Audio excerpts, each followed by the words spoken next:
你聽嘅時間，今日繼續讀 Miguel de Cervantes 嘅 Don Quixote， 我哋讀到 Part 2嘅 Chapter 36， 第36節，呢一節個名叫做 Wherein is related the strange and undreamt of adventure of the distressed Doña, alias the Countess Trifaldi, together with a letter which Sancho Panza wrote to his wife, Teresa Panza。咁上一回咧就講到伯爵夫婦終於表現出佢哋嘅玩笑，原來個內容就係要 Sancho 自己鞭打自己，或者揾人代鞭啊，3300下，打嚟做咩咧？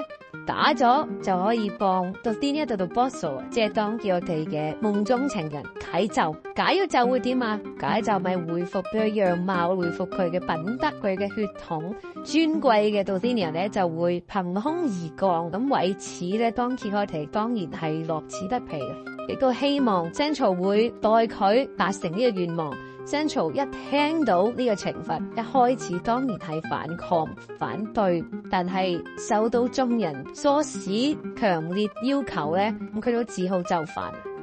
好，咁我哋睇下呢一節 Sancho 點樣進行佢嘅懲罰，會唔會喺鞭打佢之前呢個笑話就結束啊？定係要鞭打到咁上下先結束咧？好可能打3300鞭嘅，係太過殘酷啦，亦都必然係會死嘅。好，我哋睇下會發生咩事。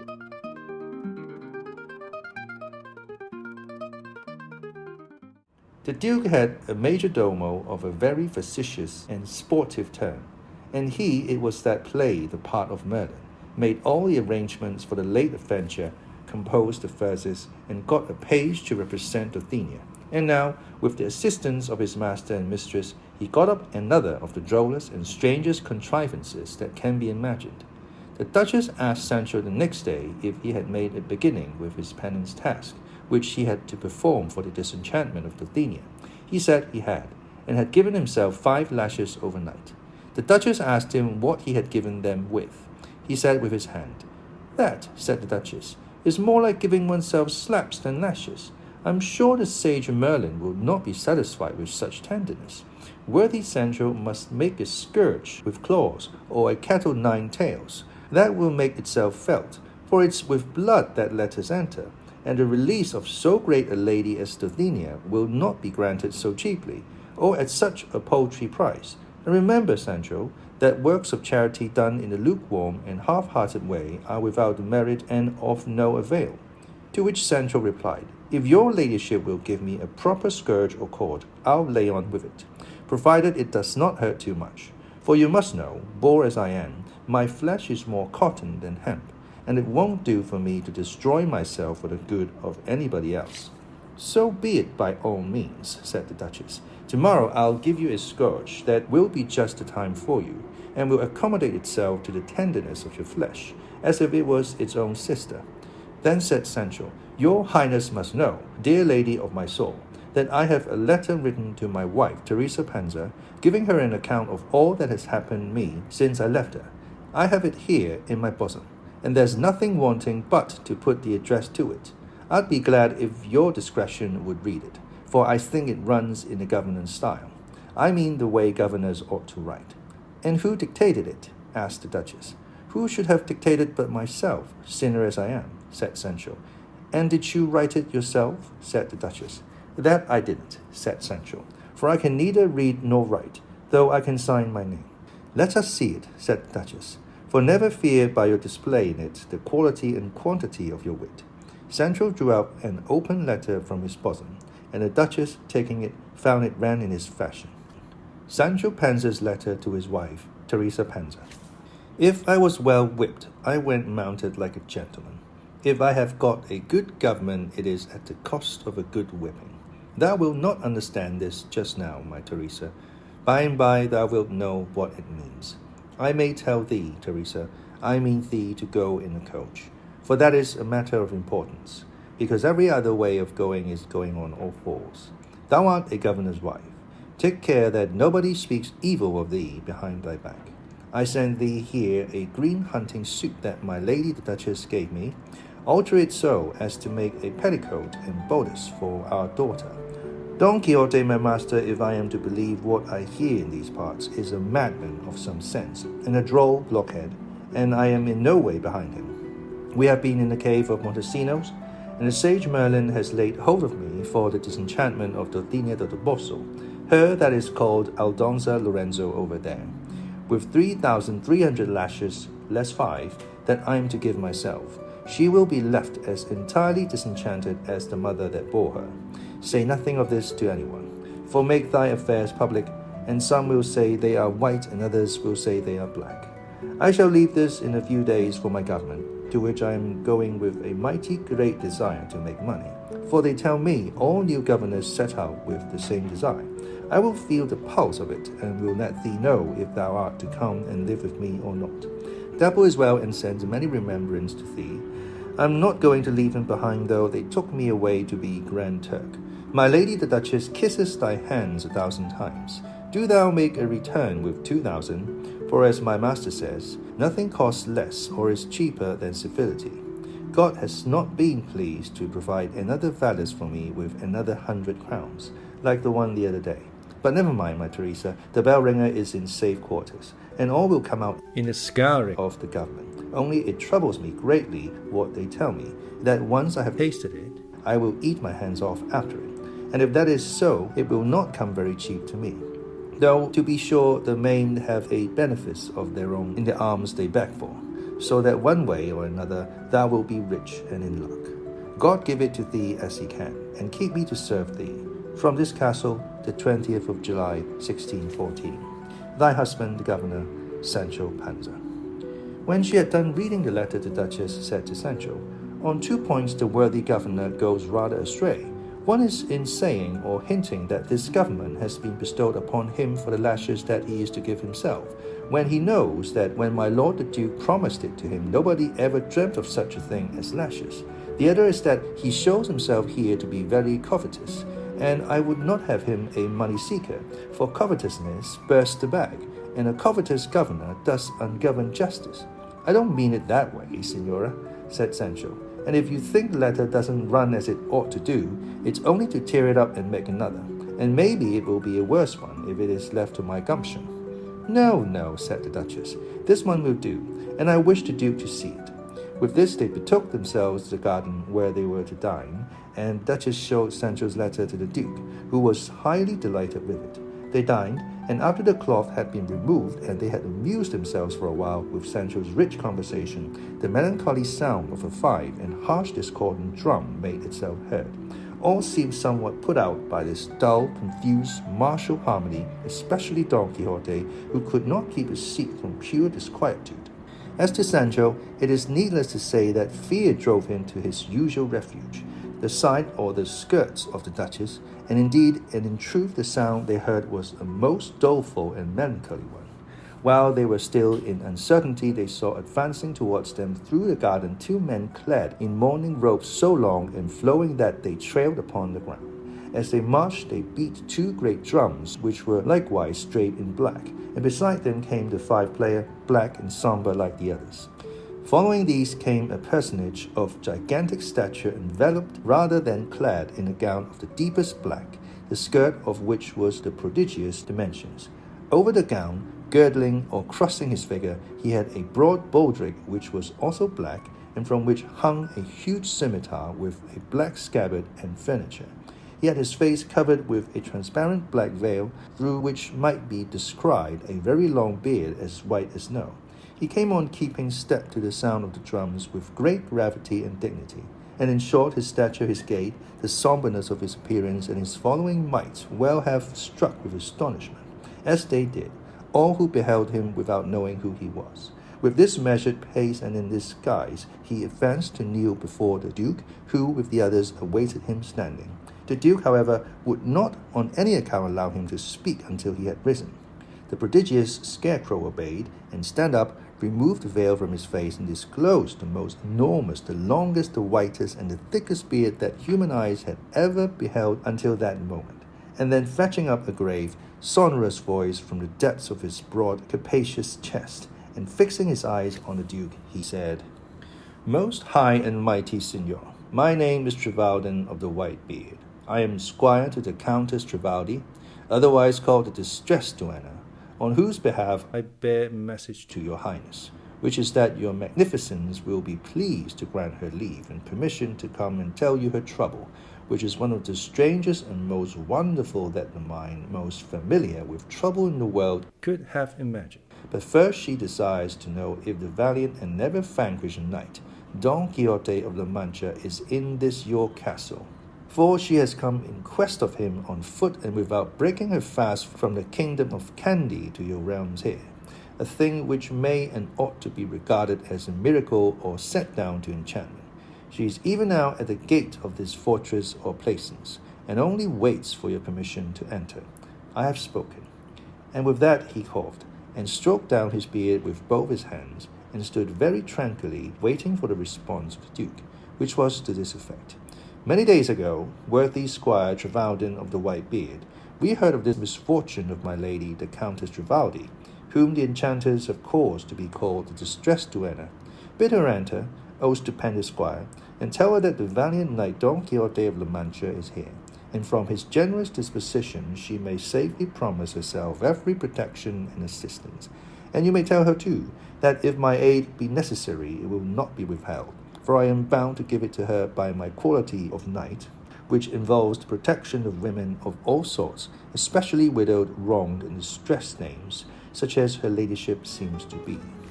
On hearing this, Trifaldín bent the knee to the ground, and making a sign to the fifer and drummers to strike up, he turned and marched out of the garden to the same notes and at the same pace as when he entered, leaving them all amazed at his bearing and solemnity. Turning to Don Quixote, the Duke said, After all, renowned knight, the mist of malice and ignorance are unable to hide or obscure the light of valor and virtue. I say so because your excellence has been barely 6 days in the castle, and already the unhappy and the afflicted come in quest of you from lands far distant and remote, and not in coaches or on dromedaries, but on foot and fasting, confident that in that mighty arm they will find a cure for their sorrows and troubles, thanks to your great achievements, which are circulated all over the known earth.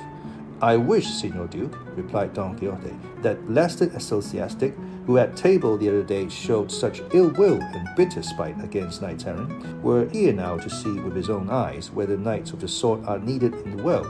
He would at any rate learn by experience that those suffering any extraordinary affliction or sorrow, in extreme cases and unusual misfortunes, do not go to look for a remedy to the houses of jurists or village sacristans, or to the knight who has never attempted to pass the bounds of his own town, or to the indolent courtier who only seeks for news to repeat and talk of, instead of striving to do deeds and exploits for others to relate and record. Relief in distress, help in need, protection for damsels, consolation for widows are to be found in no sort of persons better than in knights errant, and I give unceasing thanks to heaven that I am one, and regard any misfortune or suffering that may befall me in the pursuit of so honourable a calling as endured a good purpose. Let this duenna come and ask what she will, for I will effect her relief by the might of my arm and the dauntless resolution of my bold heart.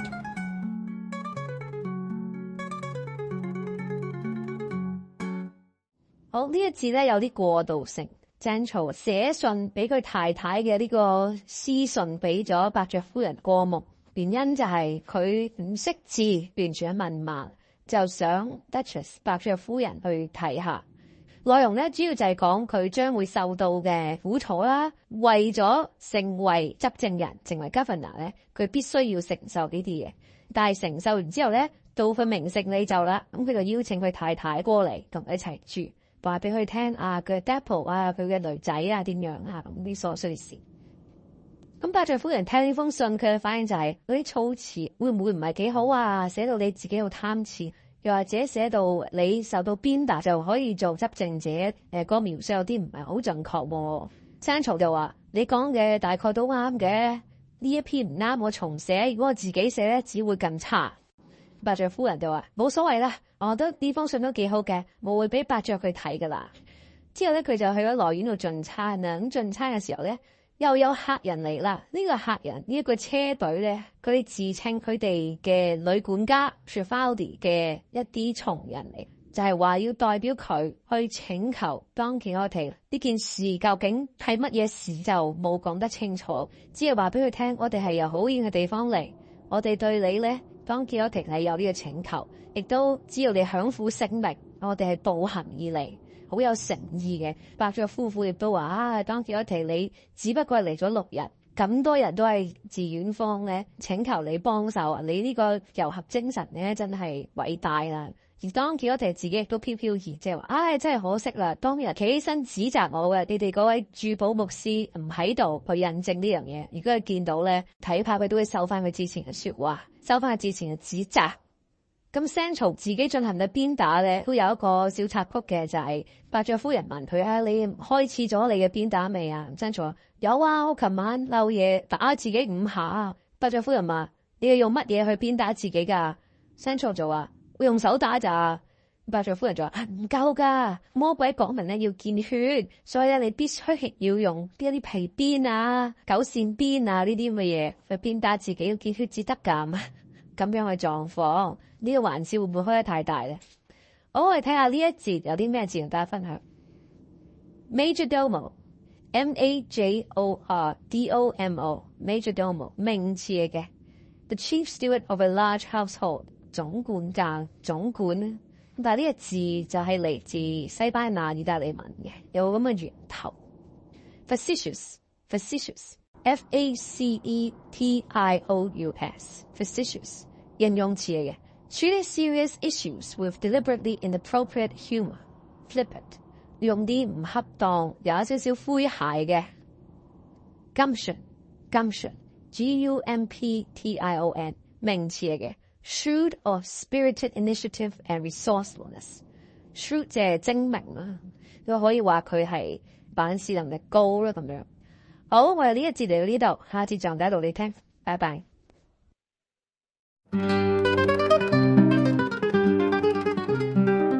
大家好，讀你聽嘅時間，今日繼續讀 Miguel de Cervantes 嘅 Don Quixote， 我哋讀到 Part 2嘅 Chapter 37， 呢一節叫做 Wherein is continued the notable adventure of the distressed duenna。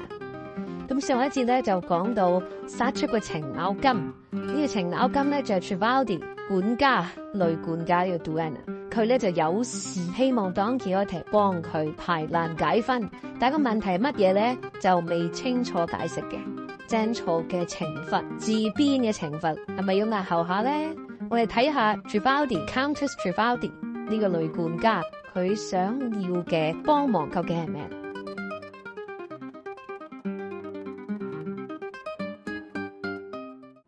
The Duke and Duchess were extremely glad to see how readily Don Quixote fell in with their scheme. But at this moment Sancho observed,I hope this Señora Duenna won't be putting any difficulties in the way of the promise of my government, for I have heard a Toledo apothecary, who talked like a goldfinch, say that where duennas were mixed up nothing good could happen. God bless me, how he hated them, the same apothecary. And so what I'm thinking is, if all duennas, of whatever sort or condition they may be, are plagues and busybodies, what must they be that are distressed,like this Countess 3 skirts or 3 tails, for in my country skirts or tails, tails or skirts, is all one. Hush, friend Sancho, said Don Quixote, since this lady duenna comes in quest of me from such a distant land, she cannot be one of those the apothecary meant. Moreover, this is a countess, and when countesses serve as duennas, it is in the service of queens and empresses, for in their own houses they are mistresses paramount, and have other duennas to wait on them.To this, Doña Rodríguez, who was present, made answer, My lady the Duchess has duennas in her service that might be countesses if it was the will of fortune, but laws go as kings like. Let nobody speak ill of duennas, above all of ancient maiden ones, for though I am not one myself, I know and am aware of the advantage a maiden duenna has over one that is a widow, but he who clipped us has kept the scissors. For all that, said Sancho,There's so much to be clipped about duennas, so my barber said, that it will be better not to stir the rice, even though it sticks. These squires, returned Doña Rodríguez, are always our enemies, and as they are the haunting spirits of the antechambers, and watch us at every step, whenever they are not saying their prayers, they spend their time in tattling about us, digging up our bones and burying our good name. But I can tell these walking blocks that we will live in spite of them,and in great houses too, though we die of hunger and cover our flesh, be it delicate or not, with widow's wheat, as one covers or hides a dunghill on a procession day. By my faith, if it were permitted me and time allowed, I could prove, not only to those here present, but to all the world, that there is no virtue that is not to be found in a duenna. I have no doubt, said the Duchess, that my good Doña Rodríguez is right, and very much so. But she had better bide her time for fighting her own battle and that of the rest of the duennas, so as to crush the calumny of the vile apothecary and root out the prejudice in the great Sancho Panza's mind. To which Sancho replied, ever since I have sniffed the governorship, I have got rid of the humours of a squire, and I don't care a wild fig for all the duennas in the world. They would have carried on this duenna dispute further had they not heard the notes of the fife and drums once more, from which they concluded that the distressed duenna was making her entrance. The Duchess asked the Duke if it would be proper to go out to receive her, as she was a countess and a person of rank. In respect of her being a countess, said Sancho, before the Duke could reply, I am for your highnesses going out to receive her, but in respect of her being a duenna, it is my opinion you should not stir a step. Who bade thee meddle in this, Sancho? Said Don Quixote. Who, Signor? Said Sancho. I meddle, for I have a right to meddle, as a squire who has learned the rules of courtesy in the school of your worship, the most courteous and best-bred knight in the whole world of courtliness. And in these things, as I have heard your worship say, as much is lost by a card too many as by a card too few, and to one who has his ears open, few words. Sancho is right, said the Duke. We'll see what the countess is like, and by that measure the courtesy that is due to her. And now the drums and fife made their entrance as before, and here the author brought this short chapter to an end and began the next, following up the same adventure, which is one of the most notable in the history.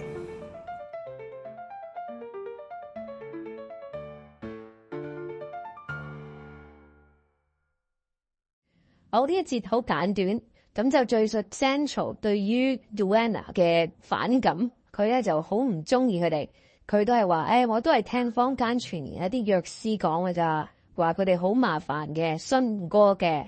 在場嘅一位伯爵夫婦嘅從人 Doña Rodríguez 就反對，調轉槍頭就話：你呢啲咁嘅侍從啊，先至係衰啊！啲女管家嘅敵人啊，話你哋咧就好墮落嘅咁互相指責啊。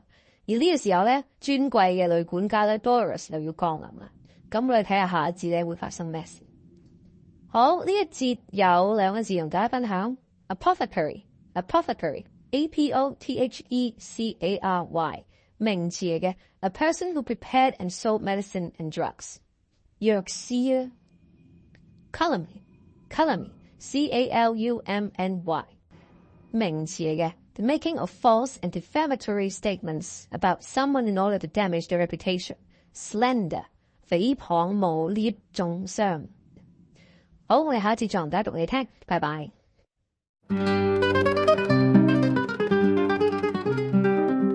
大家好，讀你聽嘅時間，今日我哋繼續讀 Miguel de Cervantes 嘅 Don Quixote， 我哋讀到 Part 2嘅 Chapter 38， 呢一節嘅名叫做 Wherein is told the distressed duenna's tale of her misfortunes。咁上一回第37節，一個好簡短嘅章節，描述咗 Sancho 同埋啲女管家們佢哋嘅針鋒相對。最後咧，眾人都準備迎接 Dolores Doña 呢個尊貴嘅女管家嘅降臨。咁我哋睇下會出現啲咩事先。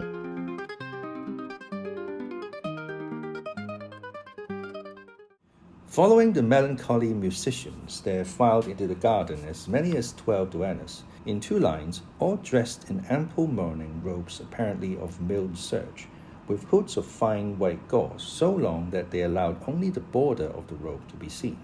Behind them came the Countess Trifaldi, the Squire Trifaldín of the white beard leading her by the hand, clad in the finest unnapped black baize, such that, had it unnapped, every tuft would have shown as big as a martel's chickpea. The tail or skirt, or whatever it might be called, ended in 3 points, which were borne up by the hands of 3 pages, likewise dressed in mourning, forming an elegant geometrical figure, with the 3 acute angles made by the 3 points, from which all who saw the peaked skirt concluded that it must be because of it the countess was called Trifaldi, as though it were countess of the 3 skirts. And Benegeli says it was so, and that by her right name she was called the Countess Lobuna, because wolves bred in great numbers in her country, and if, instead of wolves, they had been foxes, she would have been called the Countess Zoruna, as it was the custom in those parts for lords to take distinctive titles from the thing or things most abundant in their dominions. This countess, however, in honor of the new fashion of her skirt, dropped Lubuna and took up Trifaldi. The 12 duennas and the lady came on at procession pace, their faces being covered with black veils, not transparent ones like Trifaldin's, but so close that they allowed nothing to be seen through them. As soon as the band of duennas was fully in sight, the Duke, the Duchess, and Don Quixote stood up, as well as all who were watching the slow-moving procession. The 12 duennas halted and formed a lane, along which the distressed one advanced, Trifaldin still holding her hand. On seeing this, the Duke, the Duchess, and Don Quixote went some 12 paces forward to meet her. She then, kneeling on the ground, said in a voice hoarse and rough, rather than fine and delicate, "May it please your highnesses not to offer such courtesies to this your servant.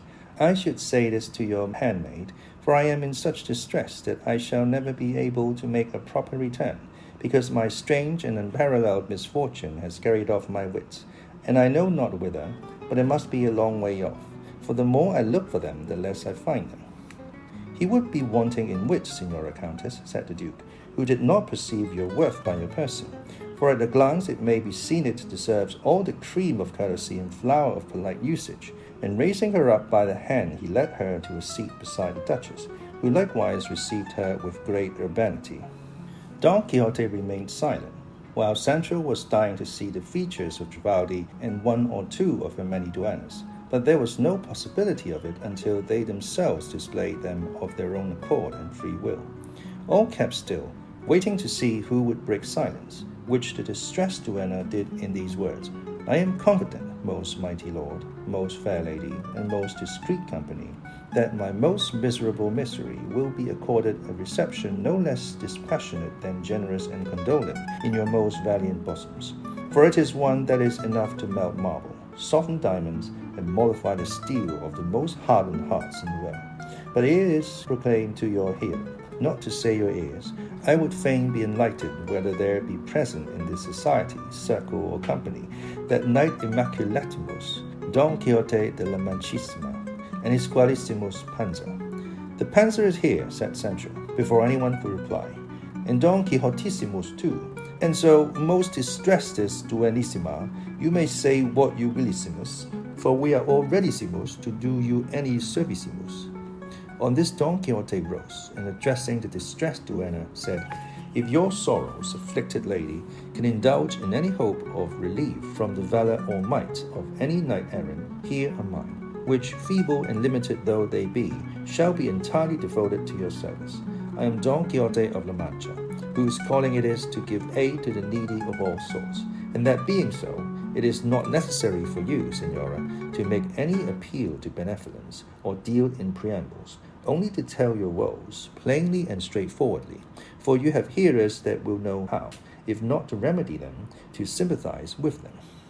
On hearing this, the distressed duenna made as though she would throw herself at Don Quixote's feet, and actually did fall before them, and said, as she strove to embrace them, "Before these feet and legs I cast myself, O unconquered knight, as before what they are, the foundations and pillars of knight-errantry. These feet I desire to kiss, for upon their steps hangs and depends the sole remedy for my misfortune, O valorous errant, whose veritable achievements leave behind and eclipse the fabulous ones of the Amadises, Esplendians, and Bellianises." Then turning from Don Quixote to Sancho Panza and grasping his hands, she said, "O thou most loyal squire that ever served knight-errant in this present age or ages past, whose goodness is more extensive than the beard of Trifaldín, my companion here or present, well mayest thou boast thyself that, in serving the great Don Quixote, thou art serving, summed up in one, the whole host of knights that have ever borne arms in the world. I conjure thee, by what thou owest to thy most loyal goodness, that thou wilt become my kind intercessor with thy master, that he speedily give aid to this most humble and most unfortunate countess." To this Sancho made answer, "As to my goodness, Signora, being as long and as great as your squire's beard, it matters very little to me, May I have my soul well bearded and mustached when it comes to quit this life. That's the point. About beards here below I care little or nothing. But without all these blandishments and prayers, I will beg my master to help and aid your worship as far as he can. Unpack your woes and lay them before us, and leave us to deal with them, for we'll be all of one mind. The Duke and Duchess, as it was they who had made the experiment of this adventure, were ready to burst with laughter at all this, and between themselves they commended the clever acting of the Trifaldi, who, returning to her seat, said, Queen Donna Maguncia reigned over the famous kingdom of Kandy, which lies between the great Trapobana and the Southern Sea, 2 leagues beyond Cape Cameron. She was the widow of King Archipiela, her lord and husband, and of their marriage they had issued the Princess Antonomasia, heiress of the kingdom, which Princess Antonomasia was reared and brought up under my care and direction, I being the oldest and highest in rank of her mother's duennas. Time passed, and the young Antonomasia reached the age of 14, and such a perfection of beauty that nature could not raise it higher. Then it must not be supposed her intelligence was childish. She was as intelligent as she was fair, and she was fairer than all the world, and is so still, unless the envious fates and hard-hearted sisters 3 have cut for her the thread of life. But that they have not, for heaven will not suffer so great a wrong to earth, as it would be to pluck and ripe the grapes of the fairest vineyard on its surface. Of this beauty, to which my poor feeble tongue has failed to do justice, countless princes, not only of that country, but of others, were enamored, and among them a private gentleman who was at the court dared to raise his thoughts to the heaven of so great beauty, trusting to his youth, his gallant bearing, his numerous accomplishments and graces, and his quickness and readiness of wit. For I may tell your highnesses, if I am not wearying you, that he played a guitar so as to make it speak, and he was, besides, a poet and great dancer, and he could make bird cages so well that by making them alone he might have gained a livelihood, had he found himself reduced to utter poverty.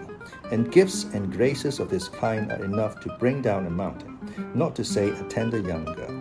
But all his gallantry, wit, and gaiety, all his graces and accomplishments, would have been of little or no avail towards gaining the fortress of my pupil, had not the impudent thief taken the precaution of gaining me over first. First, the villain and heartless vagabond sought to win my goodwill and purchase my compliance, so as to get me, like a treacherous warder, to deliver up to him the keys of the fortress I had in charge. In a word, he gained an influence over my mind, and overcame my resolutions with I know not what trinkets and jewels he gave me. But it was some verses I heard him singing one night from the grating that opened on the street where he lived that, more than anything else, made me give way and led to my fall. And if I remember rightly, they ran thus. From that sweet enemy of mine, my bleeding heart hath had its wound, and to increase the pain I'm bound, to suffer and to make no sign. The lines seemed pearls to me, and his voice sweet as syrup. And afterwards, I may say, ever since then, looking at the misfortune into which I have fallen, I have thought that poets, as Plato advised, ought to be banished from all well-ordered states, at least the amatory ones, for they write verses, not like those of the Marquis of Mantua, that delight and draw tears from the women and children, but sharp-pointed conceits that pierce the heart like soft thorns, and like the lightning strike it, leaving the raiment uninjured. Another time he sang, Come, death, so subtly veiled that I thy coming know not, how or when, lest it should give me life again, to find how sweet it is to die. And other verses and burdens of the same sort, such as enchant when sung and fascinate when written. And then when they condescend to compose a sort of verse that was at that time in vogue in Kandy, which they call seguidillas, then it is that hearts leap and laughter breaks forth, and the body grows restless and all the senses turn quicksilver. And so I say, sirs, that these troubadours richly deserve to be banished to the Isles of the Lizards, though it is not they that are in fault, but the simpletons that extol them, and the fools that believe in them. And had I been the faithful duenna I should have been, his stale conceits would have never moved me, nor should I have been taken in by such phrases as, In death I live, in eyes I burn, in flames I shiver, hopeless I hope, I go and stay, and paradoxes of that sort which their writing are full of. And then when they promised the phoenix of Arabia, the crown of Ariadne, the horses of the sun, the pearls of the south, the gold of Tiber, and the balsam of Panchaia, then it is they give a loose to their pens, for it costs them little to make promises they have no intention or power of fulfilling. But where am I wandering to? Woe is me, unfortunate being! What madness or folly leads me to speak of the faults of others, when there is so much to be said about my own? Again, woe is me, hapless that I am. It was not verses that conquered me, but my own simplicity. It was not music made me yield, but my own imprudence. My own great ignorance and little caution opened the way and cleared the path for Don Clavijo's advances, for that was the name of the gentleman I have referred to. And so, with my help as go-between, he found his way many a time into the chamber of the deceived Antonomasia under the title of a lawful husband. For, sinner though I was, I would not have allowed him to approach the edge of her shoe-sole without being her husband.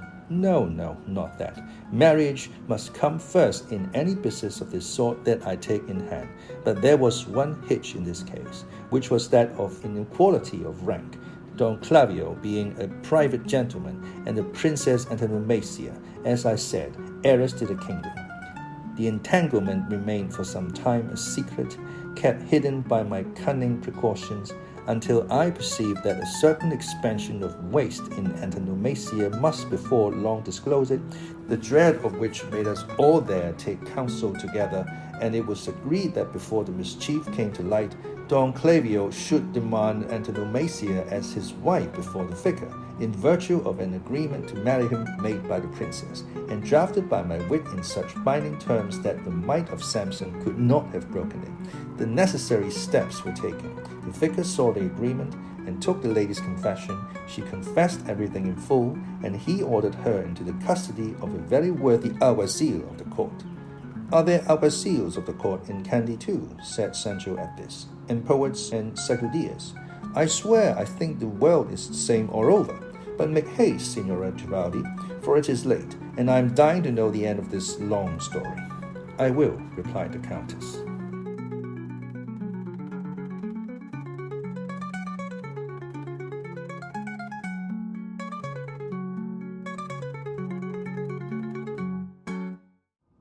好，咁呢一節就係講 Trifaldi 佢呢個請求需要 Don Quixote 出手相助嘅請求和盤托出。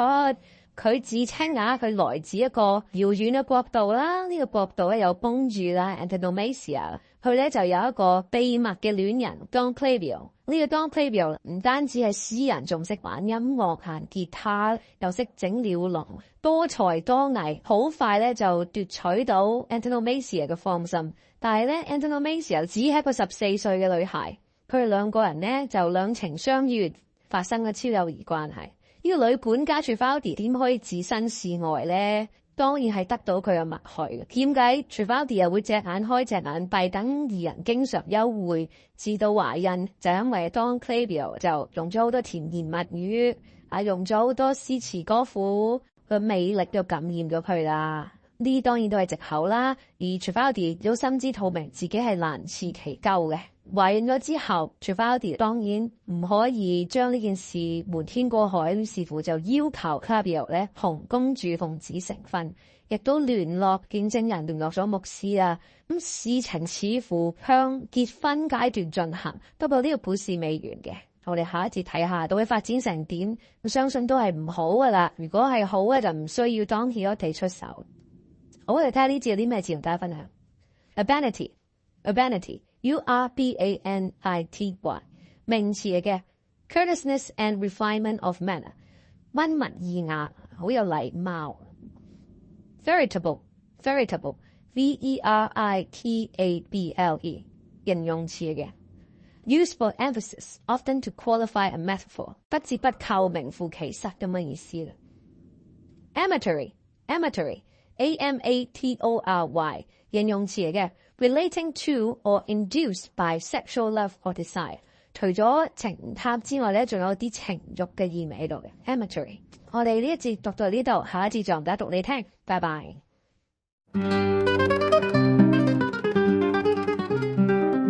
大家好，讀你聽嘅時間，今日繼續讀 Miguel de Cervantes 嘅 Don Quixote。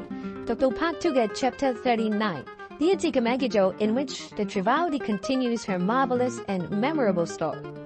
咁上一節咧 Trifaldi 就講出咗佢請求 Don Quixote 解決呢個麻煩事，講咗一半嘅啫。有兩位主人翁啦，少主人公主 Antonomasia 同埋佢嘅情人 Don Clavijo。呢個 Don Clavijo 咧固然係成咗年，佢係一個詩人，好有魅力嘅音樂家啊，詩人啊，用佢魅力就令到包括 Trifaldi 同埋其他女管家、公主在內所有人呢都神魂顛倒，而令到佢咧就同公主婚前結合咗，公主都懷孕啦，紙包唔住火啦 ，Trifaldi 就要求 Don Clavijo 承認呢個婚約，咁但係事情未了喎，睇下接落嚟會發生啲咩事。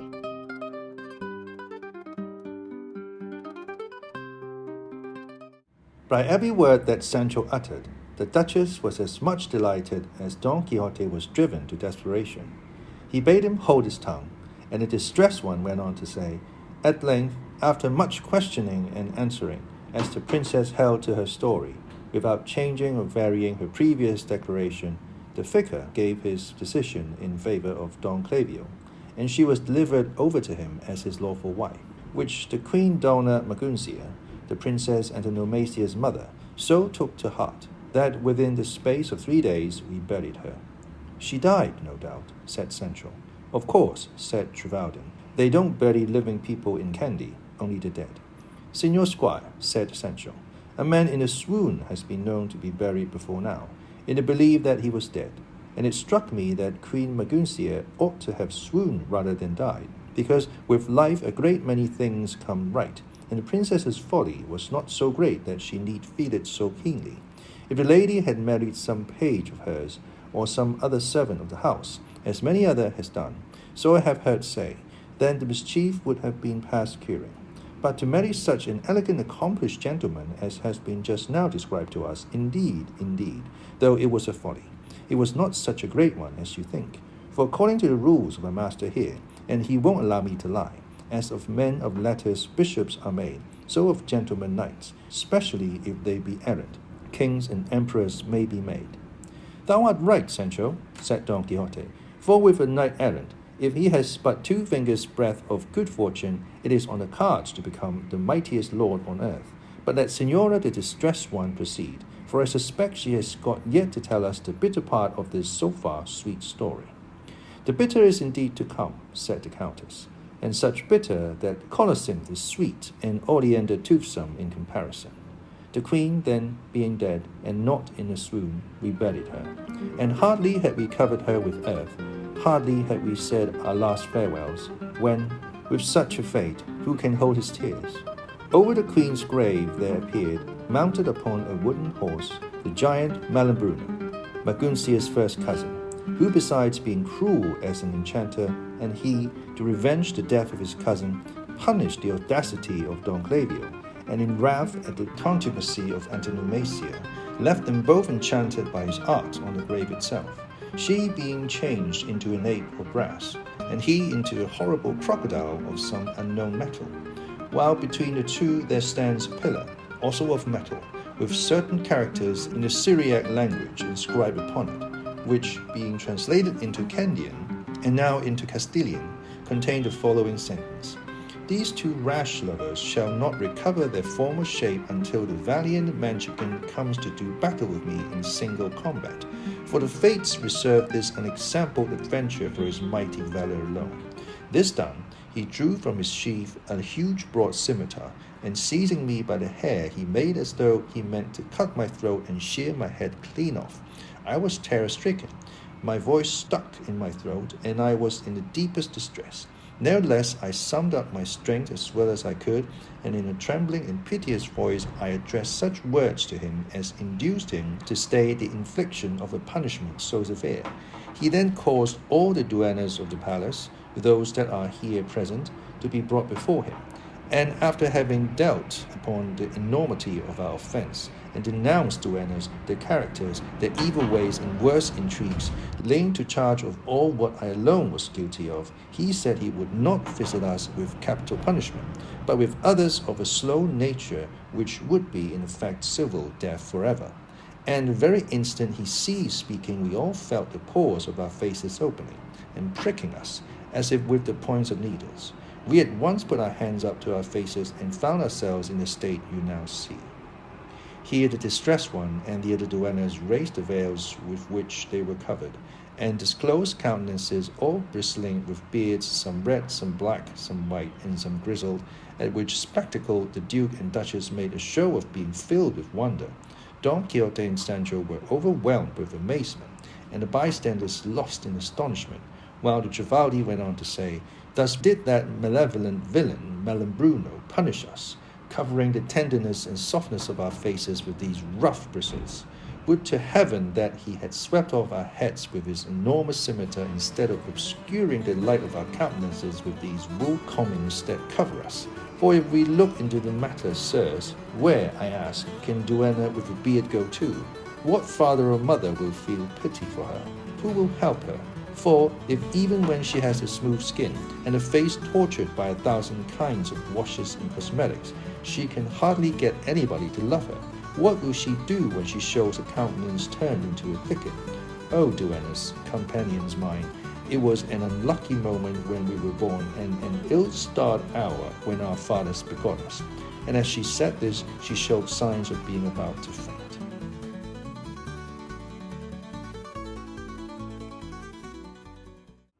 好，呢一節咧 Trifaldi 將佢成個故事講出嚟啦。點解當Quixote會牽連入去咧？就係因為當呢兩個情人準備結婚呢個時候咧，將呢個婚訊話俾公主嘅媽媽知道，呢個叫 Queen Maguncia， 佢知道咗咧就憂心忡忡，轉職就移世。而呢個女王咧有個親戚巨人 Malambruno， 佢嚟到知道咗皇后嘅逝世咧，就遷怒於呢位未婚情侶啦。佢咧就施放佢嘅詛咒咧，就落去公主度，將佢變成銅像，一個銅猩猩啊。男方咧就將佢變咗一個鐵鱷魚，鐵鱷魚銅猩猩，仲起一個鐵柱隔開佢哋兩個。咁而唯一可以破解魔法就只有唐吉訶德，佢一定要同巨人戰鬥，戰勝佢先至可以解除魔咒。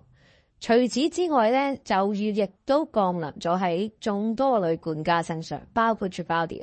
個咒語係咩咧？就令到佢哋塊面不停生出鬍鬚，係好長好濃密嘅鬚啊，各種顏色都有。女管家們就感到非常之羞恥，亦都傷心啦，因為生到咁多鬚，仲有邊個人會要我哋咧？永遠嫁唔出去啦！眾女管家亦都揭開佢哋嘅面紗，俾眾人睇到佢哋嘅面貌。Don Quixote 同 Sancho 咧都非常之驚訝。好，我哋睇下呢一字有啲咩字同大家分享。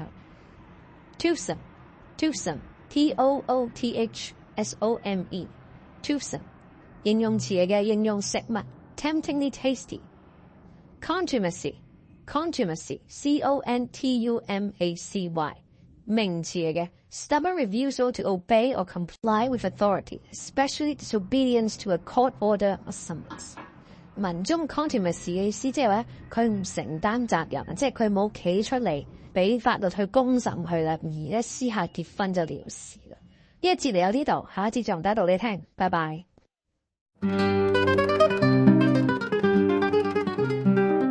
大家好，讀你聽嘅時間，今日繼續讀 Miguel de Cervantes 嘅 Don Quixote， 我哋讀到 Part 2嘅 Chapter 40第40節，呢一節嘅名叫做 Of Matters Relating and Belonging to this Adventure and to this Memorable History。 上一回咧就講到公主嘅母親啦，知道咗呢個婚前懷孕事件太傷心啦，憂心致死。皇后嘅死亡咧，佢嘅親兄弟咧呢個巨人 Malambruno 就嚟尋仇喎，咁佢咧就用佢嘅詛咒就令到兩個新人都變成石像啦，或者銅像。其餘嘅女管家咧都生晒鬚，因為咧佢哋都係隱瞞事實嘅幫兇。當然啦，呢啲都係捏造出嚟嘅笑話啦。好，我哋睇下呢個故事點樣發展落去。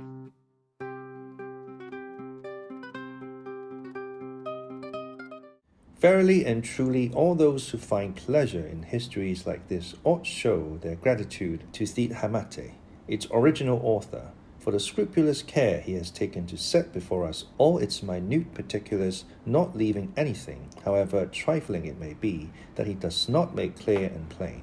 He portrays the thoughts, he reveals the fancies, he answers implied questions, clears up doubts, sets objections at rest, and, in a word, makes plain the smallest points the most inquisitive can desire to know. O renowned author, O happy Don Quixote, O famous, droll Sancho, all and each may ye live countless ages for the delight and amusement of the dwellers on earth.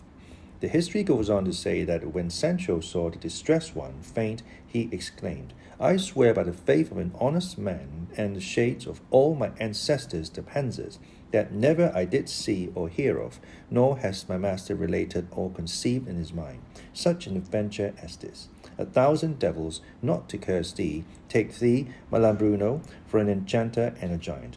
Couldst thou find no other sort of punishment for these sinners but bearding them? Would it not have been better, it would have been better for them, to have taken off half their noses from the middle upwards, even though they'd have snuffled when they spoke, than to have put beards on them? I'll bet they have not the means of paying anybody to shave them. That is the truth, Signor, said one of the 12. We have not the money to get ourselves shaved, and so we have, some of us, taken to using sticking plasters by way of an economical remedy, for by applying them to our faces and plucking them off with a jerk, we are left as bare and smooth as the bottom of a stone mortar. There are, to be sure, women in Kandy that go about from house to house to remove down and trim eyebrows and make cosmetics for the use of the women, but we, the duennas of my lady, would never let them in, for most of them have a flavor of agents that have ceased to be principals, and if we are not relieved by Signor Don Quixote, we shall be carried to our graves with beards. I will pluck out my own in the land of the Moors, said Don Quixote, if I don't cure yours. And this instant the Trifaldi recovered from her swoon and said, the chink of that promise, valiant knight, reached my ears in the midst of my swoon, and has been the means of reviving me and bringing back my senses. And so once more I implore you, illustrious errant, indomitable sir, to let your gracious promises be turned into deeds. There shall be no delay on my part, said Don Quixote. Bethink you, Signora, of what I must do, for my heart is most eager to serve you. The fact is, replied the distressed one, it is 5,000 leagues, a couple more or less, from this to the kingdom of Kandy, if you go by land. But if you go through the air and in a straight line, it is 3,227.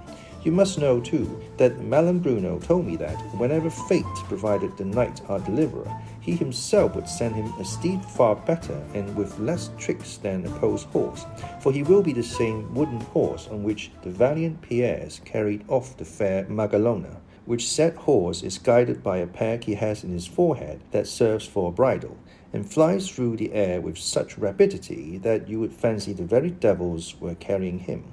This horse, according to ancient tradition, was made by Merlin. He lent him to Pierres, who was a friend of his, and who made long journeys with him, and as has been said, carried off the fair Magalona, bearing her through the air on his haunches, and making all who beheld them from the earth gape with astonishment. And he never lent him save to those whom he loved, or those who paid him well, and since the great Pierres we know of, no one having mounted him until now. From him Malambruno stole him by his magic art, and he has him now in his possession, and makes use of him in his journeys, which he constantly makes through different parts of the world. He is here today, tomorrow in France, and the next day in Potosi. And the best of it is, the said horse neither eats nor sleeps nor wears out shoes, and goes at an ambling pace through the air without wings, so that he whom he has mounted upon him can carry a cup full of water in his hand without spilling a drop. So smoothly and easily does he go, for which reason the fair Magalona enjoyed riding him greatly.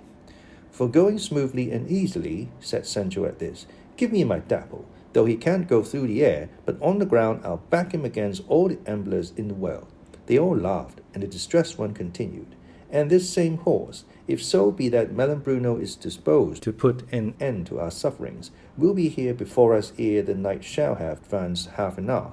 For he announced to me that the sign he would give me, whereby I might know that I had found the knight I was in quest of, would be to send me the horse wherever he might be, speedily and promptly. And how many is there room for on this horse? Asked Sancho. "Two," said the distressed one, "one in the saddle and the other on the croup, and generally these two are knight and squire, when there is no damsel that's being carried off." "I'd like to know, Signora distressed one," said Sancho, "what is the name of this horse?" "His name," said the distressed one, "is not the same as Bellerophon's horse that was called Pegasus, or Alexander the Great's called Bucephalus, or Orlando Furioso's, the name of which was Brigliador, not yet Bayard, the horse of Rinaldo's of Montalvan, nor Frontino like Ruggiero's, nor Butes or Peritor, as they say the horses of the sun were called, nor is he called Aurelia, like the horse on which the unfortunate Rodrigo, the last king of the Goths, rode to the battle where he lost his life and his kingdom." "I'll bet," said Sancho, "that as they have given him none of these famous names of well-known horses, no more have they given him the name of my master's Rocinante, which for being apt surpasses all that have been mentioned." "That is true," said the bearded countess. "Still it fits him very well, for he is called Clavijo the Swift, which name is in accordance with his being made of wood, with the peg he has in his forehead, and with the swift pace at which he travels, and so, as far as name goes, he may compare with the famous Rocinante." "I have nothing to say against his name," said Sancho, "but with what sort of bridle or halter is he managed?" "I have said already," said the Trifaldi, "that is with a peg, by turning which to one side or the other, the knight who rides him makes him go as he pleases, either through the upper air, or skimming and almost sweeping the earth, or else in that middle course that is sought and followed in all well-regulated proceedings."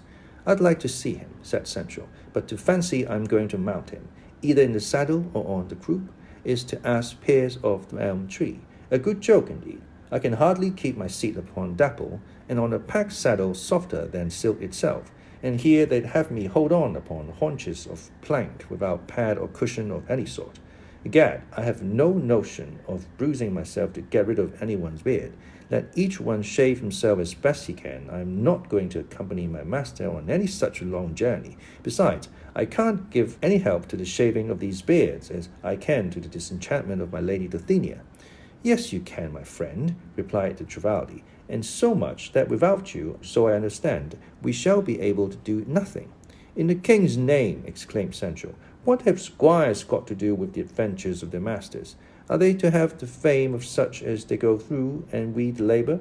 Body on me, if the historians would only say such and such a knight finished such and such an adventure, but with the help of so and so his squire, without which it would have been impossible for him to accomplish it.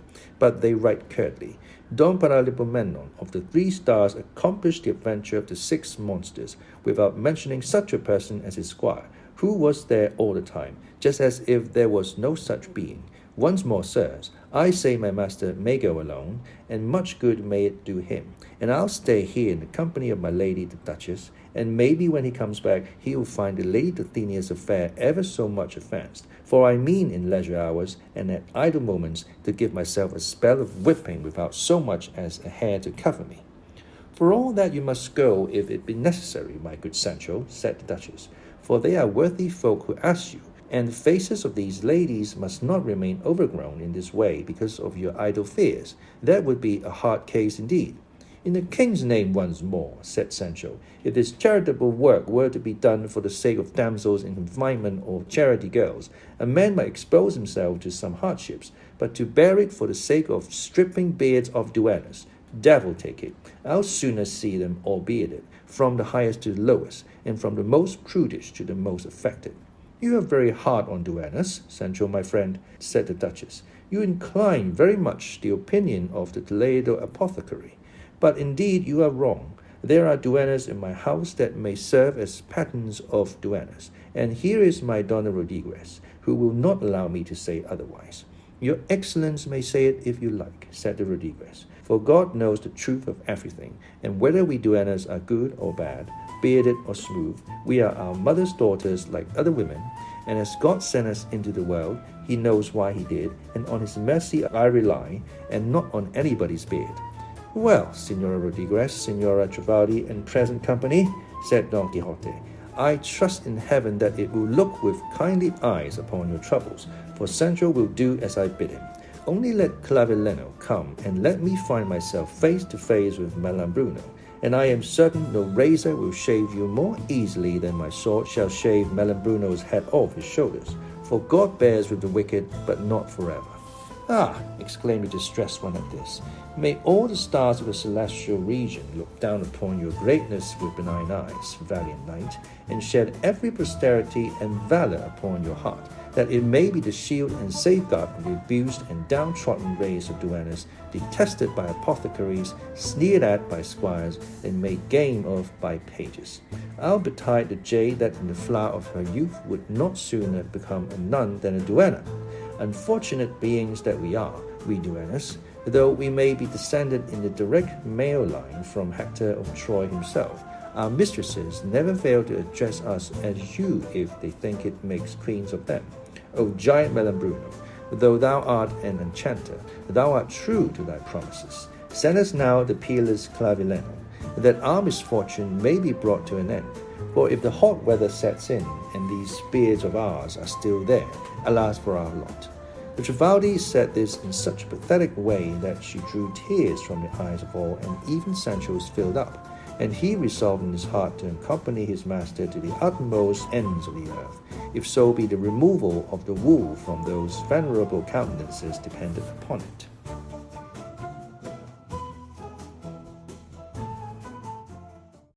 呢節 Trifaldi 就繼續講拯救女管家們嘅計劃，就係咧要送 Don Quixote 去 Kingdom of Candy 遙遠嘅國度去揾巨人 Melambruno， 擊到佢咧就可以解除咒語。